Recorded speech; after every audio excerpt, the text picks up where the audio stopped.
Notre jeune frère, M. Oku, dit qu'il était avec son pasteur, qui est comme aujourd'hui son père spirituel, qui a été pour lui d'un grand soutien depuis la mort de ses parents et qui, en plus de lui annoncer l'évangile, a été également une bénédiction financière, matérielle, spirituelle à tous les niveaux pour lui, jusqu'à ce qu'il devienne ce qu'il est aujourd'hui.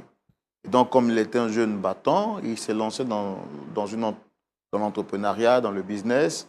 Et avec son ami, ils étaient dans l'attente d'une forte somme qui était bloquée. Après la prière de leur pasteur, les choses ont été décantées. Et donc, eux, reconnaissant de ce que Dieu a fait, ils ont décidé d'enlever un bon montant pour donner à l'église et dire merci à Dieu comme action de grâce. Le reste de l'argent, ils ont demandé à leur pasteur de garder cet argent parce que, étant jeune, la folie de la jeunesse peut les conduire à dépenser cet argent. Ils reviennent maintenant quelques mois plus tard pour reprendre cet argent pour entreprendre et leur pasteur leur dit que l'argent est bloqué dans un compte. Mais à chaque fois, c'est toujours des explications, des explications. Et donc, son ami qui est son collaborateur, ne pouvant plus patienter, est allé prendre une convocation contre lui.